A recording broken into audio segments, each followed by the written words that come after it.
langsung di Tampil di sekitar 0, bisa di zoom bisa, nah 0, di sebelah kiri, sorry, di bawah lagi, ya 0,27.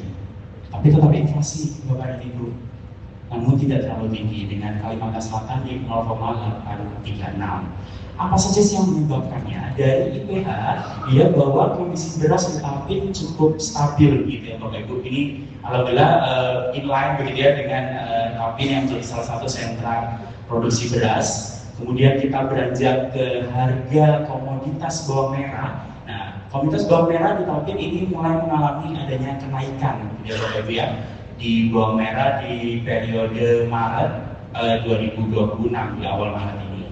Kemudian daging ayam ras ini sudah mengalami penurunan setelah dari Februari dan Januari mengalami kenaikan pasca HBKN begitu. Kemudian selanjutnya komoditas telur ras juga mengalami kenaikan yang cukup tinggi. Nah, diharapkan dari data ini mungkin nanti akan lebih jelas lagi dengan BPS bahwa ternyata ada sinyal-sinyal yang Bapak dan Ibu bahwa untuk bawang merah dan juga telur ayam ras ini mengalami kenaikan. Apalagi di saat mau Idul Fitri pasti tentunya akan ada permintaan begitu ya, permintaan yang lebih tinggi lagi. Selanjutnya, next. Nah, apabila kita melihat komoditas penyumbang inflasi pada momen HBKN Idul Fitri di Kalimantan Selatan, selanjutnya kita bisa petakan Bapak dan Ibu bahwa ternyata frekuensi yang cukup banyak itu adalah bawang merah, kemudian minyak goreng, beras, dan daging ayam ras. Di 5 tertinggi ini adalah komoditas bergejolak gitu, yang sudah frekuensinya 3 kali ya. 3 kali ini maksudnya dalam 1 tahun itu ada 2 bulan yang menjadi poin perhatian di bulan Ramadan dan bulan Idul Fitri, itu biasanya di 2 bulan. Selama 4 tahun terakhir, berarti ada total 8 bulan, untuk bawang merah sendiri itu ada 3 kali mengalami andil inflasi yang cukup besar gitu, Bapak Ibu. Jadi frekuensinya ini kita bisa prediksi, gitu, bisa memproyeksikan bahwa kemungkinan bawang merah, minyak goreng, beras, dan juga daging ayam ras ini pada periode HBKN di tahun ini kemungkinan juga akan mengalami kenaikan. Pertanyaannya adalah bagaimana cara PPID untuk dapat menstabilkannya, Bapak dan Ibu. Itu yang menjadi PR kita semua gitu ya, tidak hanya di Tampil tapi seluruh Indonesia. Kemendagri pada awal bulan Maret selalu di awal bulan selalu aktif gitu ya, rutin ada yang namanya rapat koordinasi PPIP gitu. Dari Kemendagri memberikan arahan apa yang harus dilakukan, apa yang perlu diwaspadai, terutama komunitas-komunitas bergejolak yang dapat kita kendalikan gitu Bapak Ibu. Contoh komunitas yang sulit untuk kita kendalikan adalah minyak goreng. Minyak goreng berkaitan dengan CPO, harga CPO, kemudian BBM juga sulit terkendali. Apalagi sekarang tentunya Bapak Ibu sudah sadar bahwa ada perang terbuka antara AS dan Iran yang tentu saja berdampak kepada harga di Indonesia bahkan sampai ke tahun ini. Karena itu akan efeknya domino gitu ya Bapak Ibu, tidak hanya di satu titik tapi akan merembet ke banyak titik. Perlu kita ketahui bahwa setelah kita tahu sinyal ini kita perlu merumuskan strategi yang harapannya pada HLN PPID mohon berkenan Bapak Bupati, Bapak Bupati memberikan arahan gitu, mana komunitas dan langkah apa yang harus bersama PPID lakukan untuk menjaga harga stabil harga selama bulan Ramadan dan Idul Fitri selanjutnya. Nah, kemudian peran PPID dan upaya pengendalian inflasi selanjutnya. Salah satu cara pengendalian harga dari sisi pemerintah daerah adalah mengoptimalisasikan pemanfaatan BUMD pangan. Ini praktek-praktek yang sudah best practice yang telah diterapkan di daerah-daerah lain, Bapak dan Ibu ya. Mungkin ini juga dapat diterapkan di Kabupaten Tampil untuk memastikan pasokan, kemudian kelancaran distribusi dan juga harga dapat terjangkau begitu. Dari BUMD pangan ini dapat mengintervensi dari hulu, kemudian dari tengah dan kemudian ke hilir. Ini dapat disebelah. Nah, untuk hulu, pedagang perantara dan hilir, agar tidak ada indikasi adanya pemain-pemain nakal begitu. Ini sempat di-highlight oleh Kemendagri bahwa waktu rapat di bulan Maret, kenapa harga daging menjadi mahal gitu? Apakah ada pemain gitu kan? Dari Kemendagri sudah mengatakan begitu. Coba pemerintah daerah dapat memastikan bahwa tidak ada pemain ini sehingga harga di tingkat masyarakat menjadi terjangkau. Ini adalah contoh-contoh penerapan BUMD yang sudah ada. Ada PT Bangun Banua, ini dari Pemprov Kalsel, kemudian ada Perumda Pasar Baiman dari Banjarmasin, kemudian ada BUMD non pangan juga. Ini yang merupakan best practice gitu yang mungkin dapat ditiru, diamati, kita amati, tiru dan modifikasi untuk dapat diterapkan di topik selanjutnya. Secara framework, inflasi fokus kepada 4. Ini yang sering kita pegang, bahkan Kemendagri dan TPIP pusat juga pegang adalah 4 strategi ini, di mana ada keterjangkauan harga, ada kelancaran distribusi, ada kelancaran pasokan, kemudian ada juga komunikasi efektif. Seperti yang Bapak Ibu dapat saksikan, peran dari 4K ada mulai dari hulu, hilir, dari seluruh rangkaian perekonomian yang ada secara general di Indonesia gitu. Mulai dari dulu kita bisa intervensi dengan KAD, kemudian ada perluasan optimalisasi lahan dan lain sebagainya. Seperti itu. Selanjutnya, beberapa rekomendasi kesepakatan HLM, Bapak dan Ibu, ini dari Bank Indonesia sedikit melihat overview dari kondisi perekonomian di Kabupaten Kapin begitu. Yang tentu saja rekomendasi kesepakatan ini mungkin Bapak dan Ibu sudah aware, sudah mengetahui tentang TPID Award gitu ya Bapak Ibu. Yang tentunya pemenang dari TPID Award ini akan mendapatkan insentif juga dari pemerintah pusat, khususnya untuk kategori kabupaten kota yang digunakan. Nah, yang perlu kita pastikan dalam rekomendasi kesepakatan HLM itu yang pertama adalah terkait kesepakatan ini harus disetujui untuk semua OPD, dan semua OPD juga harus berkontribusi dan harus menekankan inovasi dan penggunaan teknologi yang mendukung standar inovasi di daerah wilayah, kota dan kabupaten. Ini suatu hal yang luar biasa. Tadi ada aplikasi di awal untuk dagangan Kapin ya, merupakan salah satu inovasi terobosan begitu. Namun pertanyaannya, apakah sudah dilaporkan dengan baik kepada pemerintah pusat? Kadang-kadang ini yang terjadi Bapak Ibu, seperti kasus di kabupaten di salah satu kabupaten di Sulawesi sudah inovasi yang cukup bagus Bapak, digitalisasi, namun tidak dilaporkan. Alangkah sayangnya gitu ya, ini produk dagangan tapi yang lebih baik tapi tidak dapat exposure yang cukup atau tidak dilaporkan dengan baik, seperti kurang mendapatkan perhatian gitu. Jangan sampai untuk di Tampin ini ada hal-hal seperti itu. Jadi apa yang dikerjakan oleh pemerintah Kabupaten Tampin harus terekspos gitu ya Bapak Ibu ya, harus diketahui oleh pemerintah pusat. Kemudian untuk menyusun risalah rapat HLM dan kesepakatan bersama tentang kerjasama dalam pengendalian inflasi ini yang harus ada dalam rekomendasi kesepakatan HLM. Setelah ini, tim TPID akan membuat risalah rapat, kemudian tindak lanjut bagaimana yang sesuai dengan itu yang sudah disampaikan oleh Bapak Bupati, sesuai dengan program pengendalian inflasi dari Kabupaten Kapin. Dan tindak lanjut dari OPD itu juga harus jelas Bapak Ibu ya, harus ada SK, harus ada perujukan, harus ada MOU ya, sehingga saat bukti-bukti yang dikirimkan kepada pusat itu tidak hanya sekedar foto. Nah, ini sering di-highlight oleh Bapak Ibu di Kemendagri bahwa ini cuma foto aja Pak, ini kurang kuat untuk menunjukkan tindak lanjutnya harus dilakukan dengan SK, MOU. Kemudian apa saja sih yang bisa direkomendasikan dalam HLM TPID? Kembali lagi tergantung dari kebutuhan Kabupaten Kapin. Secara breakdown kita coba bisa berdasarkan 4 hal. Dari keterjangkauan harga, TPID perlu mengintegrasikan atau mengintensifikasikan operasi pasar murah, terutama saat PDKM dan juga tahu. Ini yang sering mungkin Bapak Ibu sudah tahu bahwa pasca Ramadan dan juga masih satu masih berpas untuk memastikan harga di pasar masih terjangkau dan mudah. Ini harus trusted dalam tindak lanjut ya Bapak Ibu. Meskipun Bapak Ibu sudah melakukan, tapi kalau tidak trusted juga tidak terhitung begitu. Nah ini biar win-win solution, kerja keras dia, apresiasi dari pemimpin dan pusat juga.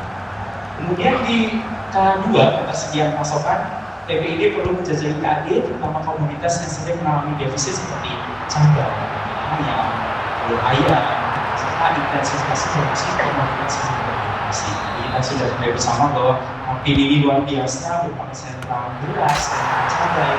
Ini kembali lagi bagaimana bentuk sumbangsi makin kepada pasar ataupun Indonesia. Apakah sudah ada KAD, apakah sudah ada bukti-buktinya?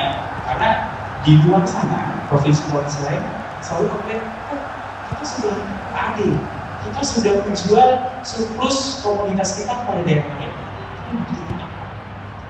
Jadi di sini sedikit mengingatkan kepada Bapak Ibu bahwa untuk pembuktian ini harus terdokumentasi dengan jelas begitu. Ini salah satunya. Kemudian dari sisi kelancaran distribusi diperlukan intervensi Pemda berupa pendirian BUMD pangan yang berfungsi sebagai off-taker hasil pertanian, pelaksanaan operasi pasar maupun pelaksanaan KAD.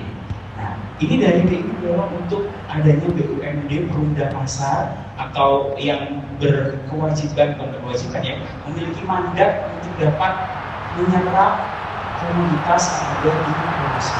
Nah, kadang-kadang produsen ini tidak mengetahui harga jual pastinya di berbagai cabai.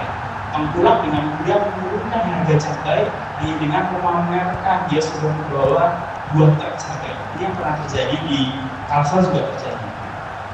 Jadi langsung harganya dari yang sekiranya 40.000 diturunkan jadi 20.000. Ini kan kasihan dari petani-petani yang ada di daerah gitu ya, karena informasi harga mereka itu terbatas. Padahal di masyarakat, di pasar umum setelah nyampai di tangan ketiga, keempat, mungkin sudah mengerti. Memang peran BUMD ada besarnya untuk menjaga kestabilan harga. BUMD juga bisa intervensi langsung ke pasar, Bapak Ibu. Oh, harganya tinggi. Akhirnya BUMD memasuk komoditas dengan harga kecil. Ini yang sering dilakukan oleh BUMD di kabupaten lain. Jadi menurut kami bahwa saatnya perumda itu ada di setiap kabupaten kota yang dimasuk untuk mendukung stabilitas harga. Gitu. Kemudian yang keempat terkait komunikasi efektif, di mana TPID Tapin mengimplementasikan pengendalian inflasi sesuai dengan roadmap TPID 2025-2027. Jadi kita melakukan mengecek kembali roadmap-nya. Gitu ya. Pada tahun 2026 kita sudah melakukan apa saja sih, checklist-checklistnya apakah sudah terpenuhi. Yang kadang-kadang yang sedikit terlewat begitu dari badan ibu di kabupaten lain, dan diharapkan di Tapin tidak sampai terlewat gitu ya, sesuai dengan roadmap yang telah di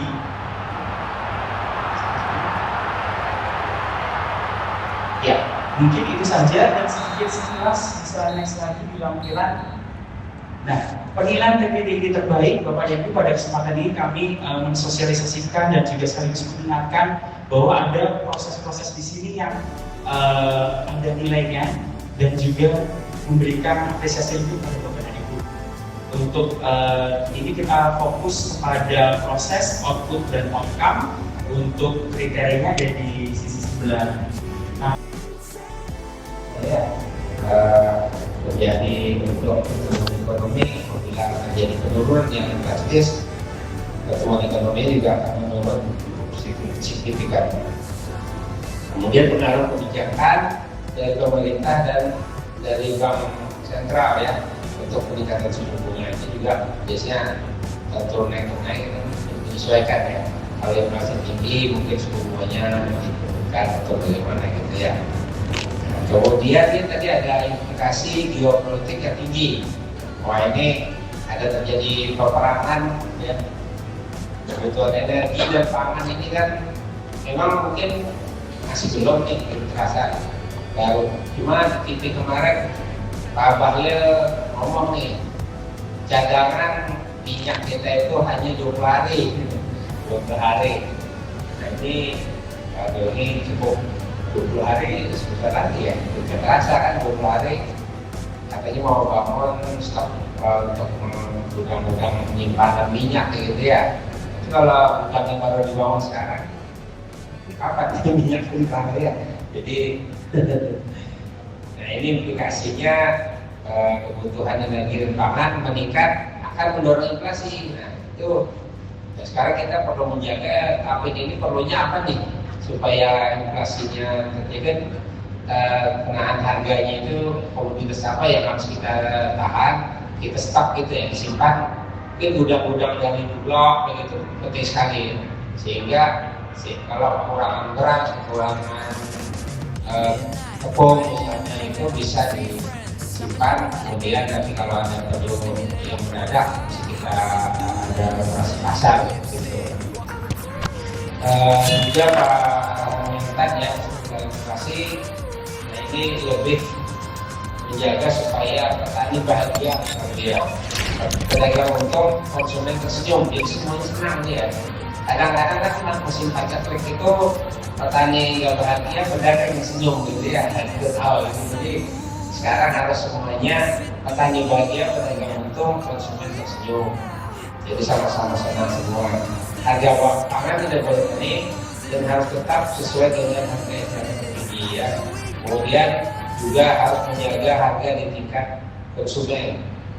Kemudian juga kita harus meningkatkan operasi pasar. Jadi kemarin awal bulan kemarin ya, saya bersama Pak Bupati, Pemda juga ke pasar Keraton untuk mengecek pedagang-pedagang bagaimana pasokannya, kemudian bagaimana peningkatan harganya. Memang karena belum puasa kemarin ya, belum puasa, harganya masih stabil. Nah mungkin nanti menjelang Lebaran ini perlu ada operasi pasar lagi untuk melihat bagaimana peningkatannya sudah terjadi, apakah masih bisa kita kendalikan atau tidak gitu. Dan juga ini ada antisipasi perubahan iklim. Mungkin banjir sudah lewat ya, tapi saya lihat kemarin masih ada juga beberapa tertentu hujan mulai lagi gitu ya. Nah jadi tidak pernah tuh nih kita bilang musim puasa biasanya musim panas, tapi ada hujan gitu kan ya. Tapi nanti panas lagi, jadi nggak menentu cuacanya nih. Jadi untuk itu kita harus ada antisipasi sehingga persediaan beras kita di tahun itu cukup, persediaan masyarakat, dan jangan sampai baiknya juga jangan sampai keluar dibawa ke wilayah lain sehingga pada saat kita perlu kita tidak punya stok. Nah, itu yang penting perlu ada mekanisme supaya stok barang yang ada di lapak itu cukup. Mungkin kemarin ada juga ditampilkan pada saat DPD hari Senin proyeksi ya sebelumnya lagi. Nah ini proyeksi neraca pangan kondisi Maret 2026 bahwa untuk kondisi beras ini mungkin secara umum ya. Secara umum beras itu masih aman tersedia, kemudian jagung juga aman, bawang putih aman ya, masih aman sih semuanya ya. Berasal dari pangan nasional, cuma ada yang kuning gitu ya, warna kuning kedelai sama bawang putih. Nah, itu yang mungkin kuning itu masih memerlukan tambahan impor katanya ya, impor dari kedelai mungkin dari Amerika atau dari India ya, bawang putih mungkin dari Cina ya. Nah itu masih kurang, masih harus ditambah gitu persediaannya. Kalau selain itu yang lain-lain masih aman tersedia. Kemudian kalau berdasarkan rangkuman hasil pemantauan untuk yang komoditas tidak aman dan risikonya tinggi ya, disparitas harga kedelai yang tinggi itu adalah jagung untuk peternakan ya, itu jagung, kemudian cabai rawit merah dan beras medium, bawang merah, telur ayam ras dan bawang putih. Memang kondisi pada saat sekarang mau menjelang puasa, sudah puasa, kemudian menjelang lebaran, cabai rawit, bawang merah, telur ayam ras itu sangat diperlukan sekali oleh dan pedagang yang dia jualan buat makanan untuk dijual ke masyarakat. Kemudian upaya yang dilakukan Pemda setelah dievaluasi oleh Mendagri itu dengan IPH Minggu keempat Februari 2027 itu 2027 yang dilaksanakan upaya Pemda itu adalah operasi pasar. Kemudian dan ini yang belum sidak ke pasar sudah ya kemarin itu belum terlaporkan ya belum terlaporkan. Kerjasama gerakan menanam, bantuan transportasi dari APBD dan bantuan tidak terduga. Nah, ini masih belum untuk pelaporan sampai bulan Februari 2026 tahun 2026. Jadi baru operasi pasar dan sidak ke pasar mungkin sudah yang dilaksanakan. Kita lanjut aja mungkin IPH-nya lah sebenarnya lagi ya terus lagi